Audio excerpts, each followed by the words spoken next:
열려지는 역사가 나타나게 하소서. 모든 것이 열려지게 하여 주옵소서. 모든 것이 열려지게 하여 주옵소서. 열려지게 하소서. 에바다 그 벙어리 아버지 말 못했던 소녀가 예수님의 손 천지를 창조하신 그 손이 그 해에 들어가면서 열려라는 순간에 다 열렸습니다. 우리에게도 하나님 그러한 열려지는 역사가 이 시간에 한번 아버지여 주의 은혜 가운데 나타날 수 있도록 주여 은혜를 베풀어 주시옵소서.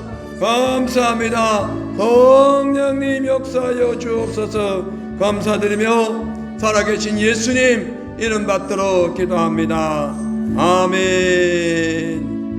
하나님 감사합니다. 오늘 이 시간에도 이 늦은 밤에도 흑암의 권세가 물러가게 하시고 막혔던 우리의 영감이 열려지게 하시고 사단의 권세, 죄악의 모든 흑암의 권세가 떠나가는 밤 되게 하시고 대신 우리의 이 영안이 열려서 주님의 뜻을 살피며 바라보며 이해하며 순종하는 놀라운 밤이 되게 하여 주시옵소서. 감사함을 드리며 예수님의 이름으로 기도합니다. 아멘. 할렐루야. 아멘. 하나님 말씀 봅니다. 요한계시록 10장 1절로 4절까지입니다. 요한계시록 10장 1절로 4절.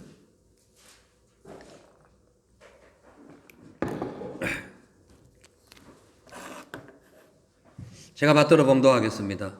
내가 또 보니 힘센 다른 천사가 구름을 입고 하늘에서 내려오는데 그 머리 위에 무지개가 있고 그 얼굴은 해 같고 그 발은 불기둥 같으며 그 손에 펴놓인 작은 책을 들고 그 오른발은 바다를 밟고 왼발은 땅을 밟고 사자에 부르짖는 것 같이 큰 소리로 외칠 때에 7 우레가 그 소리를 발하더라. 7 우레가 발할 때에 내가 기록하려고 하다가 곧 들으니 하늘에서 소리나서 말하기를 7 우레가 발한 것을 임봉하고 기록하지 말라 하더라. 아멘.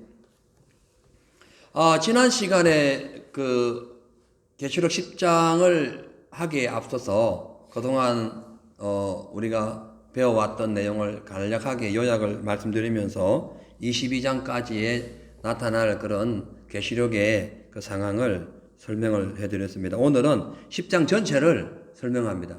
요약만 설명해 드릴 테니까 잘 들어보시고 이따 기도할 때에 또 함께 이 말씀을 기억하면서 기도하시길 바랍니다. 이 10장의 이 전체 장면은 그러니까 여섯째 나팔과 그러니까 그 계시록 9장에 있던 여섯째 나팔과 11장에 전개될 일곱째 나팔 사이에 끼어서 일곱째 나팔을 준비하는 상황에 오늘 본문이 나오고 있습니다. 그러니까 오늘 이 본문 내용은 마치 그 7장에 보면은 6개 인이 막 띄어지죠. 그리고 이제 일곱째 인이 띄어지기 전에 고요했던 하나님의 그 천상의 세계가 잠깐 나와서 그 다시 7개의 그 나팔 재앙이 띄는 그 순간까지의 어떤 그런 서막을 알려주고 있었죠. 오늘 마찬가지입니다. 여섯째 나팔과 일곱째 사이에 끼어서 일곱째 그 나팔 재앙이 나타날 그 서막을 알려주는 내용이에요. 여러분, 모든 역사는요, 이 인류 모든 역사는, 이 모든 세계 전체 이 천지의 모든 역사는요, 하나님이 행하시는 창조와 또한 유지 보수와 심판으로 이루어지고 마무리됩니다.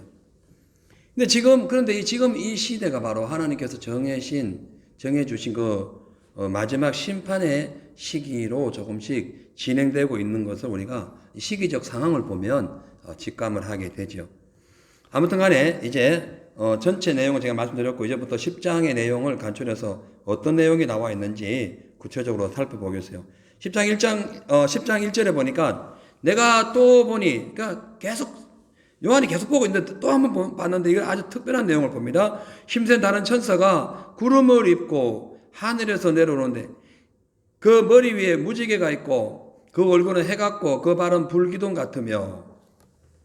그러니까 여섯째 나팔과 일곱째 나팔 사이에 나타나는 현상을 봤는데 하늘에서 어떤 천사가 내려오는데 구름을 입고 내려오는, 구름을 쫙 입고. 그럼 우리가 상상할 수 없는 어떤 상황이죠. 예, 성경은, 계시록은 주로 그런 우리가 이해하지 못하는 그림과 형상들이 많이 나와요. 근데 그 힘센 그 천사의 모습이 마치 그 예수님의 위엄과 버금가는 그런 모습으로 나타납니다. 구름을 입고 머리에 무지개 쓰고 얼굴에 해 갖고 발은 불기둥 같고 우리로서는 이해할 수 없는 마치 예수님이 오는 것 같이 그런 모습을 입고 천사가 오고 있어요. 그래서 이 본문에서 지금 10장 1절에서 말씀하고 있는 이 천사가 힘센 천사가 구름을 입고 내려오는 이 지금 이 상황에 대해서 세 가지의 관점에서 이제 발견할 수. 그러니까 이분이 누구냐? 이 천사가 과연 누구냐? 여러분 누구라고 생각하세요? 모르죠. 자, 이제 알아봅니다. 첫째는 하나님이나 예수님일 거다라고 주장하는 학자가 있었어요. 이 학자들의 이름은 클라크 핸드릭슨, 그 다음에 빈센트, 이런, 요즘 뭐, 빈센조라는 뭐 영화가 유명하다고 그러죠. 예. 빈센트. 근데 이 학자가, 이 세 분의 학자들이 이렇게, 그러니까 주장하고 있는 이유는 힘센 천사가 가진 그 구름, 무지개, 해, 불기둥 이것이 방금도 제가 말씀했습니다만 마치 예수님을 상징하는 것 같이 나타나고 있기 때문에 그런 거예요. 시편 104편 2절과 4절 보면은 그 구약에도 이런 말씀이 있어요.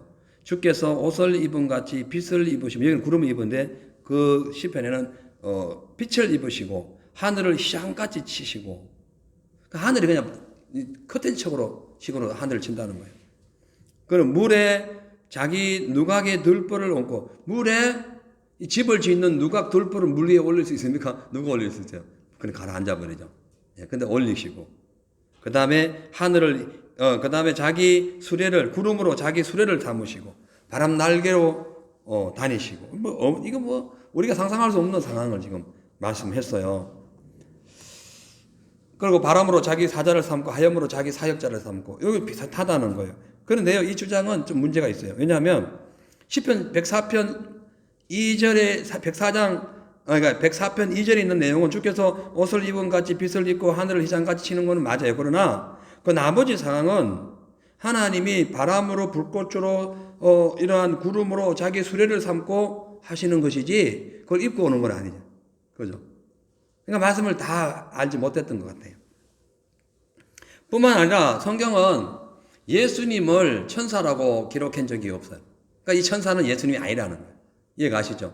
절대 아니다. 절대 아니다. 그리고 계시록 10장에 5절 6절에도 보면은 아니에요.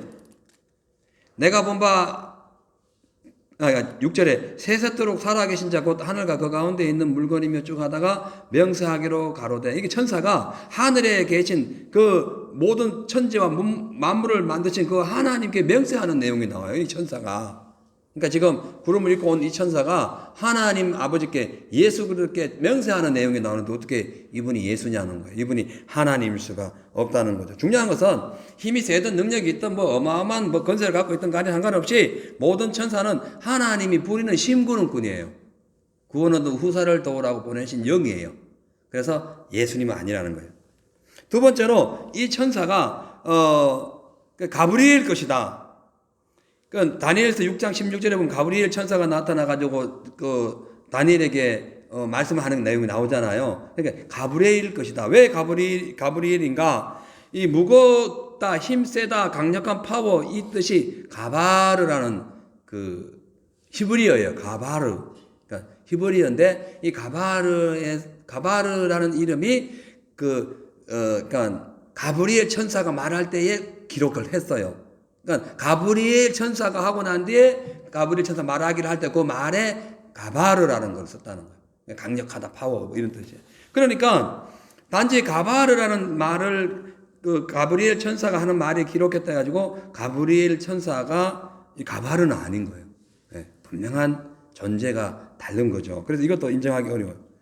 세 번째로는 이 힘센 천사가 그냥 다만 지금까지 등장했던 수많은 천사와는 다른 특별한 새로운 존재라고 주장하는 거예요. 저는 여기에 이게 맞다고 봐요. 여러분도 그렇게 생각하세요. 그것이 맞을 수밖에 없어요. 그 가장 타당하죠. 여러분, 하늘나라에는요, 하나님이 창조하신 천사가 무수하게 많습니다. 엄청나게 많아요. 그런데 뭐 그 모든 천사는 하나님이 부리는 영이지 아무것도 아니에요. 그러니까 우리가 보기엔 위대하지만 하나님 볼 때는 그냥 부리는 종이에요. 그리고 구원 얻은 후사를 섬기라고 보낸 존재가 천사예요. 그러니까 우리가 구원 얻은 후사예요. 예수 그리스도의 유업을 받은 후사들이죠. 그러니까 천사 우리를 섬기러 온 거예요. 그렇다고 우리가 천사한테 명령하는 건 좀 미안하죠. 그건 하나님만이 할 수 있죠. 예. 왜냐? 하나님 부린 영이기 때문에 사람이 부린 영은 아니에요. 뭐 해도 문제가 없을 수 있지만은 엄격히 따지면 안 하는 게 좋아요. 자, 아무튼 간에 이 지금 등장하는 천사는 하늘에 있는 무수한 천사들보다는 조금 특별한 존재인 것은 확실하다는 것을 우리가 알 수 있습니다.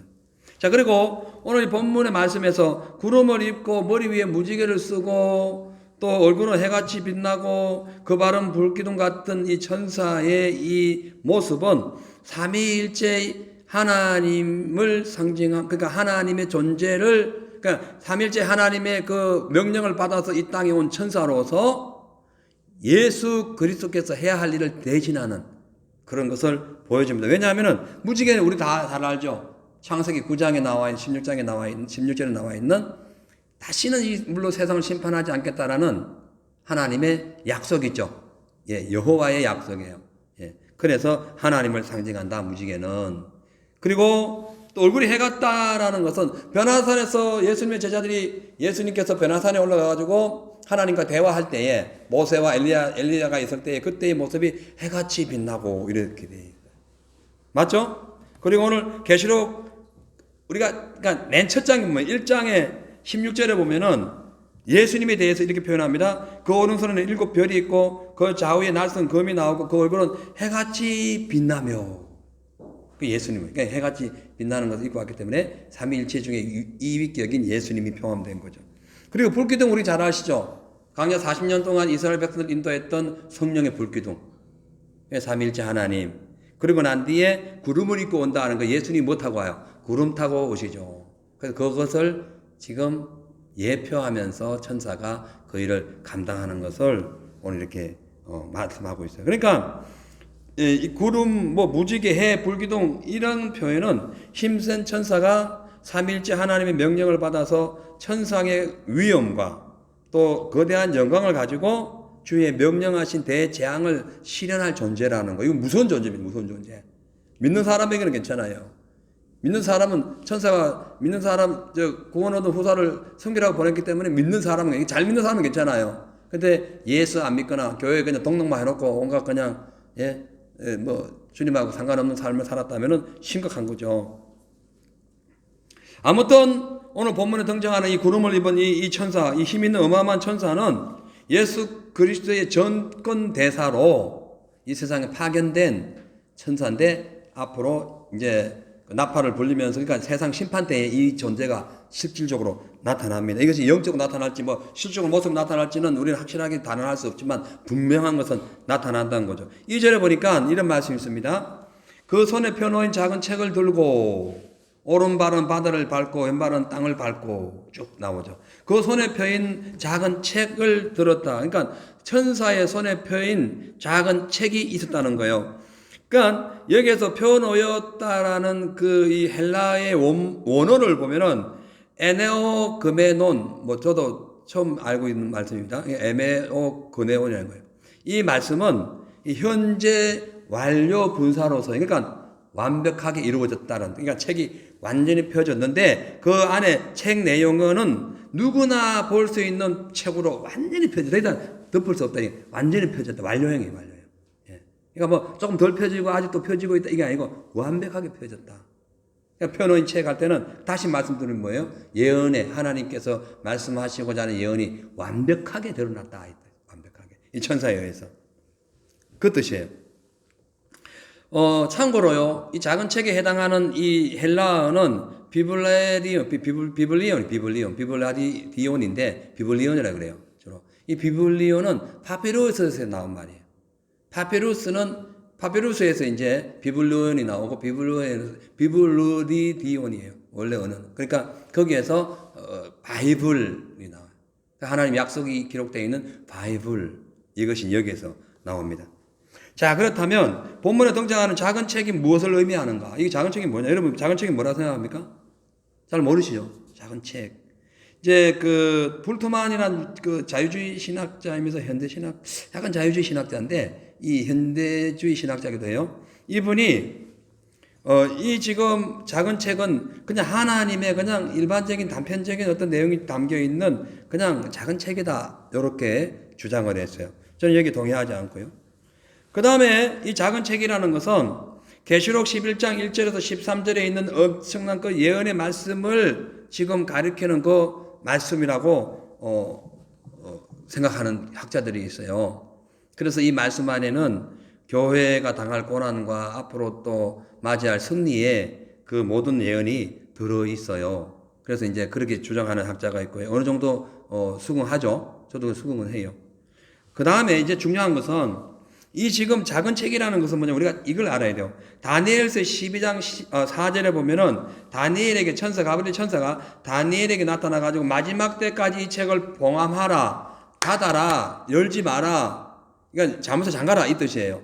그 말씀이 이제 이 구름을 입고 온 천사에 가지고 마지막 때 이제 이거 뭔가를 해야 되니까 그 봉함됐던 그 책, 그 말씀이 마지막 하나님의 심판 때에 증거되는 확실한 예언이다. 이렇게 표현할 수가 있는 거예요. 그러니까 그 당시에 닫혀있던 말씀이 이제 천사를 통해 가지고 요한에게 전거질 때는 열려져 본 거예요. 작은 열려져 있는 책. 그래서 11장에 나가서 일곱째 재앙이 일곱째 나팔 재앙과 더불어서 첫 번째 대접 재앙이 등장하게 되죠.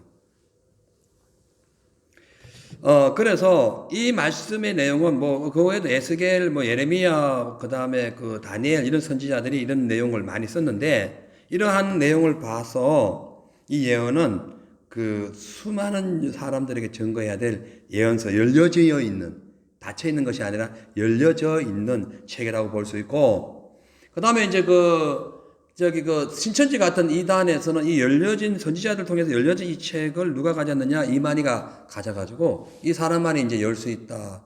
이렇게 하는데 지금 오늘 우리도 사실 열고 있는 거잖아요. 그 사람만 여는 게 아니죠? 우리도 열고 있는 겁니다. 참 희한하죠.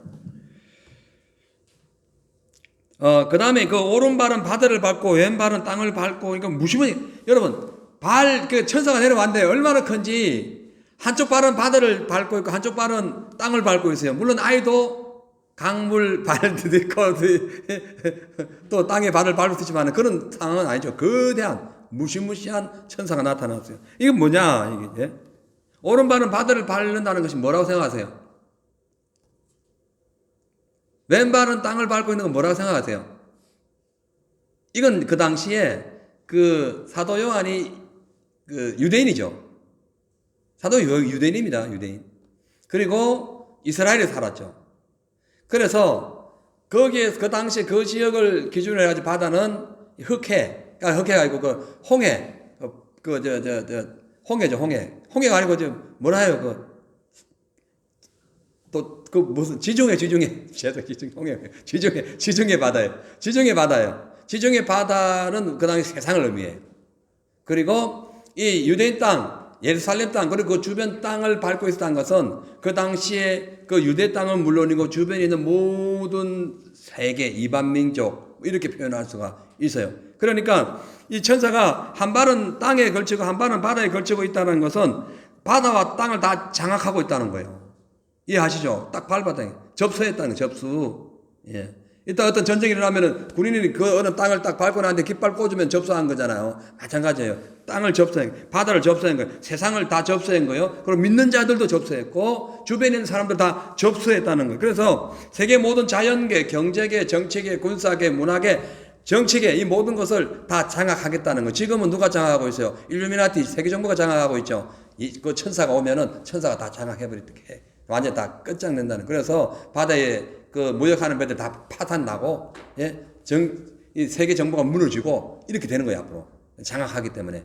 그러니까 땅과 바다를 탁 발로 밟고 있는 모든 걸 컨트롤할 수 있는 어마어마한 능력을 가진 존재임을 지금 말씀합니다. 그래서 3절에 보면은 이어서 그 소리가 나옵니다. 그 목소리를 보니까 사자의 부르짖는 것 같이 큰 소리로 외치니. 그 외칠 때 일곱 우레가 그 소리를 발하는데, 생각해 보세요. 그 펴놓은 작은 책을 들고 온 이 천사가 오른발 왼발에 그냥 바다에 딱 발을 딛고 땅에 딱 발을 딛고 말을 하는데 사자의 울부짖는 소리 같은 것이 나면서 이게 일곱 우레 같은 소리야. 일곱 우레. 우레 한번 들어봤죠, 여러분? 우리가 한 달 전인가요? 2달 전인가 갑자기 우레 소리 들어봤죠? 꽝꽝꽝꽝. 그것이 7개가 나. 7개. 말도 안 돼. 7은 하나의 완전한 숫자예요. 확실하게 그냥 공포감을 조성할 만큼의 어마어마한 그런 상황이 닥친다는 거예요. 그래서 여기서 부르짖는다는 것의 이 헬라어는 미카타이라는 것인데, 이것이 뭐냐면은 사자나 소가 울부짖는 소리와 같다 이 뜻이에요. 사자 극 울어봐요. 그럼 이러면은 무슨 노루 다람쥐 이런 거는 꼼짝도 못하죠. 사자를 이길 자가 누가 있어요? 일반 풀 먹는 짐승 중에서 소가 한번 해보세요. 얼마나 시끄러워요. 자, 그래서 이런 표현은 이 요한계시록에만 나오는 거 아니고 구약 성경 전체의 많은 선지자들이 하나님에 대해서 표현할 때에 이런 사자같이 울부짖고 사자 같은 소리로 이런 표현을 많이 쓰는 것은 하나님의 위엄을 상징합니다. 거대하게 천사가 와가지고 하나님의 위엄을 증거하고 있는 거예요. 그죠? 그러니까 그 하나님의 메시지가 강력하다는 거예요. 이거 그냥 와가지고 그냥 누구 장난하러 오는 것이 아니라는 거예요. 왔다 그냥 가는 것이 아니라는 거예요. 강력한 이 말씀은 분명히 이루어진다. 강력한 얘기라는 거예요. 그래서 이 일곱 우레에 해당하는 이 말은 그 일반적인 그냥 일곱 우레가 궁궁궁 이런 소리도 되지만은 그것과 좀 차별이 있는 세상에 듣지 못한 큰 소리라는 거예요. 아마 그 예수님 이 당시 만약 천사가 와가지고 일곱째 인이 띄주고 막 이런 상황이 올 때에 아마 우리가 하늘에서 어마어마한 소리가 날 거예요. 그래서 베드로는 하늘이 떠나갈 듯한 소리가 난다고. 베드로도 그렇고 사도 요한도 그랬어요. 아마 그 소리와 연관 지을 수 있을지는 모르겠지만 어마어마한 큰 소리다. 그러니까 하나님의 엄청난 위엄을 갖고 사역하고 있는 거대한 천사가 분명하다는 거예요. 그러니까 하나님의 천사가 많잖아요. 이 천사는 아주 심판을 전문으로 하는 천사라는 거예요. 여기 걸리면 이제 큰일 나는 거죠. 그러니까 하나님의 임박한 심판이 왔으니까 경고하는 나파 소리라고 들을 수가 있어요. 성경에는요, 이 천사에 대해서요, 종류가 많습니다. 물을 관리하는 천사, 불을 관리하는 천사, 또 하늘을 관리하는 천사, 사단을 대적하는 천사, 사람을 관리하는 천사, 여러 종류가 많은데요. 오늘 이 천사는 일반적인 천사는 분명히 아니고 어마어마한 능력을 가진 천사다. 이제 다음 주 화요일 날 히브리서 강해 때에 이 천사에 관해서는 좀 더 자세히 말씀을 드리겠습니다. 4절 보니까 일곱 우레가 발할 때에 내가 기록하려고 하다가 곧 들으니 하늘에서 소리가 나서 말하기를 일곱 우레가 발한 것을 임봉하고 기록하지 말라 하더라. 그러니까 심판의 내용이 담긴 심판의 내용이 담긴 그 표전 책이 있었잖아요. 이 책을 이제 이 천사가 사자와 우레와 같은 소리로 방금 소리를 질렀잖아요. 그런데 오늘 보니까 그 일곱 우레가 발할 때에 꽝 하면서 발할 때에 사도 요한이 그걸 발할 때 뭔가 소리가 들린 거예요. 그걸 기록하려고 하니까 천사가 하는 말이 이 일곱 우레가 발한 것은 임봉하고 기록하지 말라. 그러니까 단순히 이 소리가 꽝꽝 하면서 이렇게 꽝 하는 그런 우레 소리, 천둥 번개 이 소리가 났지만 그 안에는 뭔가 하나님의 메시지가 있었던 것 같아요. 그러니까 지금 사도 요한은 들었단 말이에요. 그러니까 아무도 이 소리를 들은 사람은 하늘나라 가야 알아요. 사도 요한만 들었어요. 그 소리를 지금 들은 거예요. 그래가지고 기록하려니까 기록하지 말라는 거. 여기서 임봉하고 할 때 이 임봉이라는 말은 계시록 22장 10절에도 나오고요. 그 다니엘서 12장 4절에 나오는 말인데 숨기다, 꽁꽁 숨기다 이 뜻으로서 왜 그랬는지는 모르지만 이 심판의 그 표인책에서 뭐든지 알려주는 표해졌다는 거죠. 현재 완료형이랬죠. 다 펴졌다 했죠. 그 중에서 지금 감추는 것이 무엇인지는 모르지만 아마 역사가 끝나는 날까지 이것을 안 알려주는 그것은 아마 하나님의 무슨 특별한 뜻이 있을 것이다. 저는 그렇게 생각합니다. 그죠? 그러니까 하나님 비밀이, 그러니까 그걸 기록하지 않을 수밖에 없는 어떤 그것을 기록하는 금지시킨 특별한 하나님의 그 이유가 있다는, 그게 하나님 비밀이 있다는 거예요. 그렇기 때문에 우리가 성경을 읽다가 뭔가 이렇게 궁금할 때가 많습니다. 근데 그것을 알려고 노력을 하는 건 좋지만 의도적으로 그것을 끝까지 막 깎기에 막 그냥 안간힘을 쓰면서 막 이거 안 알면 안 돼 막 하면서 막 그렇게 할 필요는 없어요. 그러다가 이제 이단되는 거예요. 예, 그러다가 이단. 여러분 이해하시죠? 근데 모르는 거 있으면 넘어가 버려요. 그거 중요한 거 아니에요. 예. 그 신학자들이나 혹은 나중에 깨닫게 되는 말씀일 수 있고 못 깨달아도 상관없어요. 왜 그 말씀 많은 말씀 중에서 왜 거기만 척이 가가지고는 그걸 못 풀어가지고 그러냐는 거예요. 예. 모르면 그만두세요. 그냥 내둬요.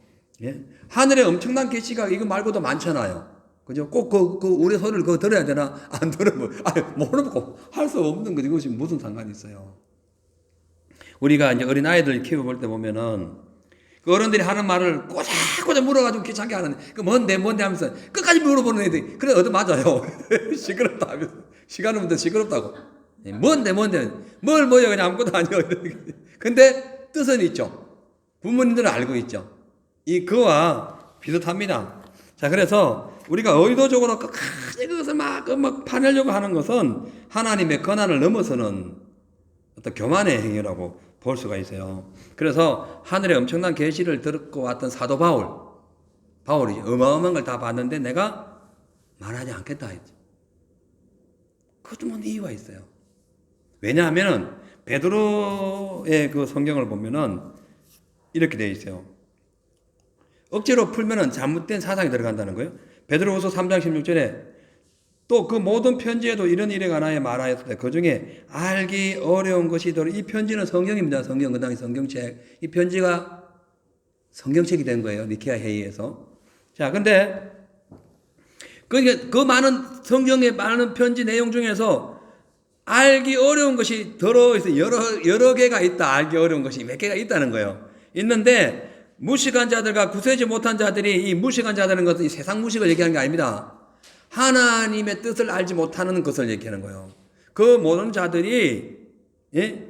이 다른 성경과 같이 그것도 억지로 풀다가 스스로 멸망에 이르느니라. 억지로 풀다. 예. 억지로 풀어가지고 뭔가가 막 이렇게 이상한 게 나오면은 사람들은 그 신기에 따라가다가 같이 멸망으로 들어가는 거예요. 예. 신기해서 멸망이 들어가는 거예요. 그러니까 이제 뭐 참 심각하죠. 그 말씀 함부로 풀어가지고 그래 잘못 풀면은 이거 알레고리적 해석이라 그래요. 성경은 알레고리적 해석이 있고 문자적 해석이 있어요. 문자적 해석을 무시하면 안 돼요. 그럼 다 뻐근나고요. 난리 나는 거예요. 예. 왜 세대주의가 나타나냐? 왜 이스라엘을 중심으로 한 그 성경의 내용이 왜 오늘날 이스라엘이 교회로 대치됐느냐? 그 세대주의거든요, 그게. 왜냐하면은 그 당시에 성경을 해석했던 사람들이 1946년, 44년 그 이전 사람들이, 그러니까 그러니까 이스라엘이 회복되기 전에 분들이 다 푸는 거예요. 그러니까 상상을 이스라엘이 없잖아. 나라가 없어졌는데 자꾸 이스라엘이 하나님이 오신다 하고 막 그러니까 말이 안 되거든. 그러니까 이스라엘을 오늘날 교회로 바꿔버린 거예요. 그러면 이제 지금 그 이스라엘이 나타나서 등장했잖아요. 그러면 다시 해석해야 되는데 그 당시에 성경을 해석했던 분들이 워낙 저명함, 칼빈부터 해가지고 워낙 저명하기 때문에 이거를 못 바꾸는 거예요. 그래서 지금도 계속 그냥 세대주의로 나가고 있다는 게 잘못된 거예요. 성경은 성경대로 풀고, 알레고리는 알레고리대로 풀고 이래야 되지. 다 무시해버리면 안 되는 거죠. 그 지금 이만희 같은 경우에는 전부 다 알레고리예요. 문장 하나도 없어. 다 알레고리예요. 그러니까 자기가 이제 성령 보혜사가 됐대, 보혜사가. 내 세상에. 이런 참. 이게 왜 이러냐면요. 사람은 뭔가 알려고 하는 지식의 어떤 습득성을 갖고 있고, 그 지식을 통하여 자기를 나타내려는 우월성이 있어요. 누구나 그래요, 누구나. 모를 때는 가만히 있어요. 근데 알고 나면은 계속 얘기합니다. 이거 뭐, 여기 있는 분들 다 그래요. 저도 그렇고, 다 그래요. 자, 근데 지식을 습득하는 사람들 중에 종류가 두 종류가 있습니다. 한 종류는 내가 다 알아. 그냥 내가 공부했더니 다 알아. 다 알아. 다 알아. 그런 스타일이 있고요. 한 종류는 하면 할수록 어려워. 하면 할수록 어려워. 이렇게 하는 사람은 발전성이 있고, 나 다 알아. 아이고, 막 해보니까 이렇더라. 그러면은 더 이상 발전성 없어요. 더 이상 발전성 없어. 오늘 그 세상 학문도 그런데 하물며 하나님의 말씀에 대해서 나 다 알아. 안 된다는 건데, 다 알려고 막 이거 억지로 해야 돼. 그냥 모르는 건 모르는 거예요. 해도 잘 모르겠더라. 이렇게 나가야 겸손해지는 거예요. 이해 가시죠? 여러분 오늘 혹시나 교만했다면 아는 세상 지식 때문에 혹은 내가 갖고 있는 어떤 물질적인 거 어떤 명예 때문에 교만했다면 교만을 꺾어버려야 됩니다. 그래야 진취적인 어떤 그런 미래가 보장된다니까. 안 그러면 거기서 끝나요. 다 알아 이러면 더 이상 알 필요가 없어. 다 끝나는 거예요. 자꾸 부족함을 아는 건 좋지만 부족한 것이 자꾸 내게 나타나는 것이 중요합니다. 근데 이제 이 말씀을 굳이 이제 추적해 보자면은 이제 인봉하지 말라는 기록하지 말라는 이 내용을 굳이 우리가 한번 해석해 보자면은 이 말씀 아마도 온 세상에 전파돼야 될 주의 복음과 그 심판에 대한 내용일 수밖에 없지. 다른 거는 있을 수 없을 것이다. 아니면은 우리가 하늘나라 가서 뭐 해야 될 어떤 내용인지는 모르겠어요. 우리 그 정도만 알고 말해야 됩니다. 그 다음에 이제 5절, 6절에 보니까 내가 본 바 바다와 땅을 밟고 섰는 천사가 하늘을 향하여 오른손을 들고 세세토록 살아계신 자 곧 하늘과 그 가운데 있는 물건이며 땅과 그 가운데 있는 물건이며 바다와 그 가운데 있는 물건을 창조하신 이를 가르켜 맹세하여 가로되 지체하지 아니하리니. 지체하지 아니하리니. 귀한 말씀이 나옵니다. 그러니까 천사가 오른손을 들고 모든 창조 만물을 창조하신 그 살아계신 하나님 앞에 맹세하면서 심판이 지체하지 않을 것입니다. 라고 지금 하는 거예요. 이 당시 이제 손을 들고 나오죠. 여기 5절에 보면. 천사가 하늘을 향하여 손을 들고, 이 손을 왜 든다고 생각하세요? 이 손을 드는 거는요, 그 당시에 구약시대나 그 당시에 이 이스라엘 시대까지 이어진 전통이 뭐냐면은 손을 드는 것은 명세의 최후 확정을 표현합니다. 그러니까 내 맹세할게요. 요거는 그냥 약한 맹세예요. 그냥 맹세한다니까요. 이것도 별거 아니에요. 나 맹세합니다. 이러면 이거는 완전히 목숨 거는 거예요. 그 당시에.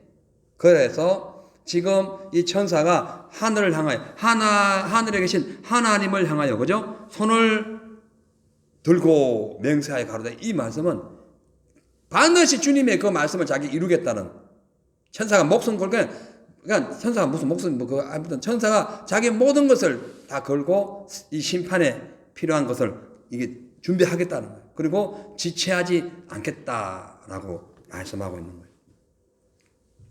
이해하시죠? 그래서 성경에 보면 맹세에 대해서 좀 성경이 많이 나오는데, 그 민수기에 보면은 하나님께서 이스라엘 백성들의 앞으로의 살아갈 일에 순종하면 복받고 불순종하면 저주받고 막 그 한란과 핍박과 시련이 올 것이고 멸망시킬 것이라는 말씀이 쭉 이어지면서 손을 들어 맹세하라. 이렇게 주님도 손을 들었어요. 하나님도 손을 들었어요. 그래서 신명기 32장 40절에 내가 하늘을 향하여 내 손을 들고 말하노라. 이거 명세예요. 이건 뭐 무서운 얘기였죠. 이제 이거 다니엘서에도 보면요, 손을 들고 맹세하는 내용이 나옵니다. 천사가. 다니엘 12장 7절에 보면은 이 내용이 이루어질 것을 반드시 마지막 때 반드시 이루어진다 이 말씀을 계속 이어가면서 이렇게 얘기해요. 내가 들은 그 세마포 옷을 입고 강물 위에 있는 그 천사가 그 좌우에 손을 들어 하늘을 향하여 영생하신 자를 가리켜 맹세해 가로되, 좌우에 손을 흔들면서 막 하나님께 맹세하는 거예요. 그래서 한때, 반때, 한때, 두때, 반때는 이게 3년 반이에요. 한때, 두때, 반때, 1260일 이게 똑같은 내용이에요. 이게 지나서 성도의 권세가 다 깨어지기까지 그렇게 되면 모든 일이 끝나리라. 이렇게. 그러니까 손을 들고 맹세하는 거예요. 그 인봉을 하겠다는 뜻, 그러니까 그 말씀을 인봉하겠다 이 뜻이에요. 근데 이제 오늘 내용은 그 인봉한 말씀을 하나님이 열으라 하니까 들고 와가지고 열어버리는 거예요. 예. 그러니까 이 당시에 맹세의 대상인 하나님은 어떤 분이냐?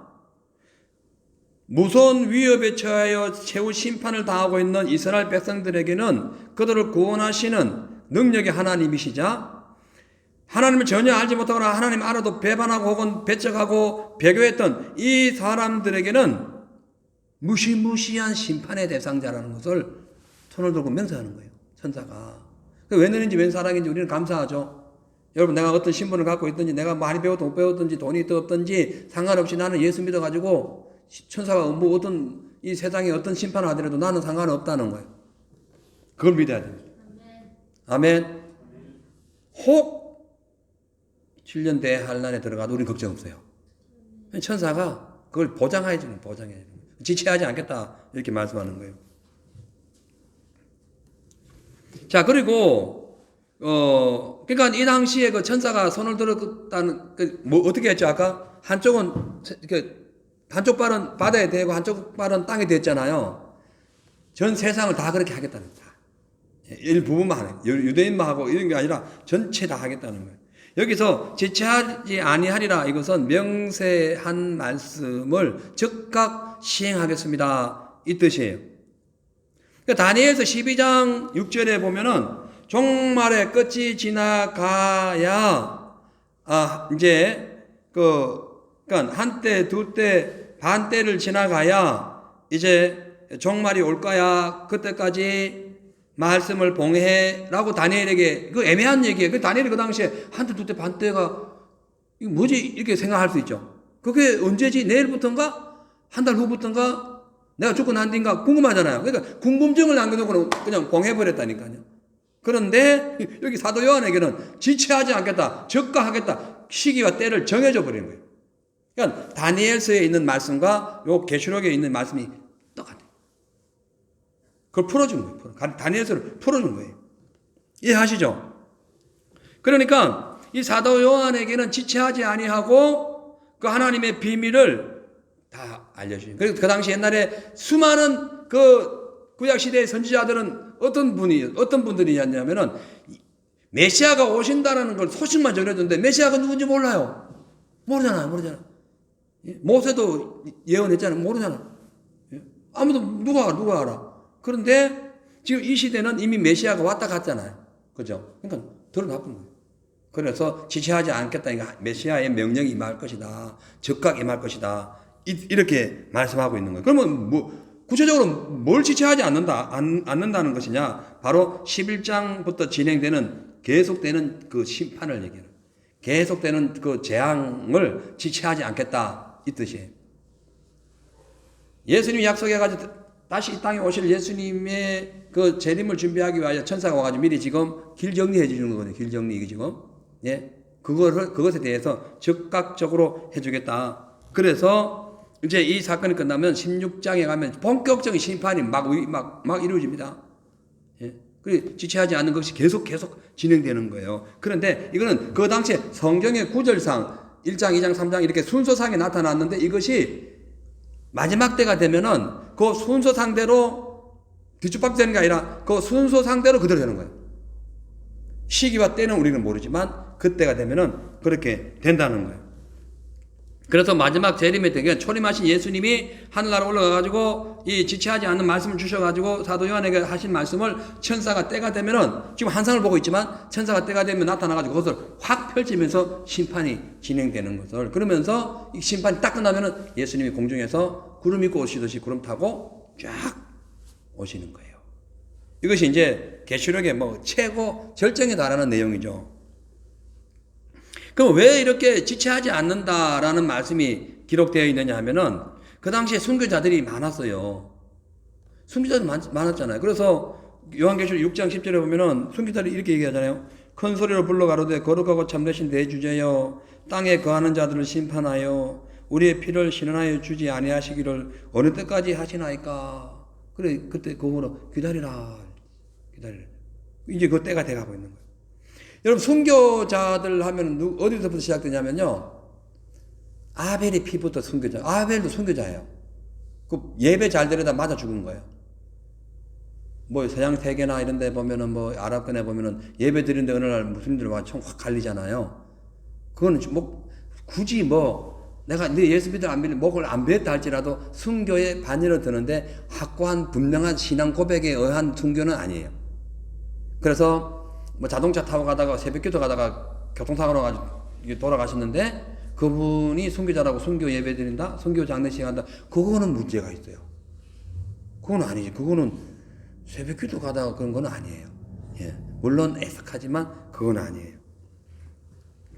그래서 아벨의 피로부터 해가지고 구약의 선지자들 이사야 톱으로 켜지고 잘리고 어마어마한 많잖아요. 예수님 시대의 순교자들, 예, 그 원형 경기장에서 그 사자밥이 됐던 순교자들, 그리고 천주교 시대 때 그 말씀 본다는 그 제목 때문에 순교당한 어마어마한 그 믿음의 선지자들, 예, 전부 다 순교자인데 결론적으로 6,000년 전부터 지금까지 이어지는 순교자가 얼마나 많겠어요. 그들의 피를 신원해달라고 막 그러니까 지체하지 않겠다. 이제 다 때가 됐다. 때가 됐다. 근데 우리가 볼 때는 6,000년도 뭔데요? 하나님의 때는 6,000년이 1시간, 2시간 지나갈 수밖에 없을 수도 있어요. 천년 하루같이 주님 보시잖아요. 당연하신 분이니까. 자, 그래서 그 당시에 이제 이런 순교자 피를 신원해주기 위하여 하나님께서 조금씩 그때마다 이게 국지전을 통해 가지고 혹은 또 이런 민족적인 것을 심판하기도 하고 징계하기도 하고 해결시키기도 했는데 그때 소용된 나라가 블레셋부터 이런 가나안 31 족속들 이런 나라들이잖아요. 그다음에 바벨론, 아수르 이런 나라들인데 헬라 하다가 나중에 로마 딱 나오죠. 근데 지금은 요 시대가 되게 되면 전 세계적으로 그 주 예수 그리스도의 그 심판이 임한다. 예.